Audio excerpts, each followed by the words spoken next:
తాత అంతా నిమ్మలమేనా? తా, ఆ, నేను మంచిగానే ఉన్నా. నువ్వు అంత నిమ్మలమేనా? నేను మంచిగానే ఉన్నా బిడ్డ. ఇక నీ పెన్లో ఒకటి చూస్తే చాలు నిమ్మలం. పెళ్ళా? చేసుకుందాంలే తాత మెల్లగా. ఇంకెన్నాడో దొరా? ఎన్నేళ్ళకి వచ్చినావు ఇప్పుడు? ఎంతనే 25 కదూ? 25. పడ్డాయా నిండినాయా? పడ్డాయా నిండినాయా? నేనమ్మా ఈ కాన్సెప్ట్ కూడా ఉంటుందా? అదే తాత, నాకు పోయిన నెల మన జనవరిలో వల్లే 25 పడ్డాయి మొన్ననే. అయితే నిండినట్టు.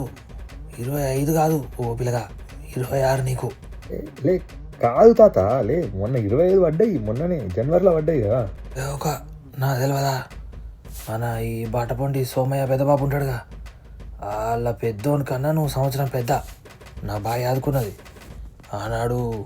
నువ్వు పుట్టిన నాడు మస్తు వర్షం బిడ్డ, మస్తు వర్షం. నా యాదుకున్నది. నువ్వు 26 బిడ్డ, నీకు పెళ్ళి చేయాల్సిందే. ఇక చేసుడే, ఈ సంవత్సరం చేసుకో మంచిగా పెళ్ళి. ఇక నేను ఉంటానా పోతానా నాకేం తెలుసు బిడ్డ, ఉన్నాక అడుకుంటాం. ఏదో నీ పెళ్ళిలోడు చూసినామంటే చాలు బిడ్డ నాకు. ఓ తాత, సరే సరే సరే, ఊకో ఊకో, ఏడో గట్ల ఏడుతారా, బాధపడకు. ఈ వయసు వాళ్ళకి ఏ మేరకు అవుతుంది బిడ్డ మా ముసలోళ్ళ బాధ. మీరు ముసలోళ్ళు అయితే తెలుస్తుంది మీకు కూడా మా బాధ ఏందో, మా గోస ఏందో. అది ఏముంది గోస, ఇప్పుడు మంచిగానే ఉన్నాం కదా, ఏం కాలేదు, పెళ్ళే కదా చేసుకుందాం, ఏం టెన్షన్ పడకు తాత. నువ్వు ఏముంది, వచ్చే సంవత్సరం చేసుకుంటానంటే అయిపోతుంది, నీకేం కాదు, మంచిగానే ఉంటావు. మంచిది బిడ్డ, ఏముంది ఇవాళ ఉంటుంది రేపు పోతుంది బాధ. ఇక నేనే పోతా తీ కానీ. ఇక సరే, నేను నీ మలంగా ఉండు, తొందరగా పెళ్ళి అయితే చేసుకో బిడ్డ, నీ పెళ్ళి చూసిపోతా.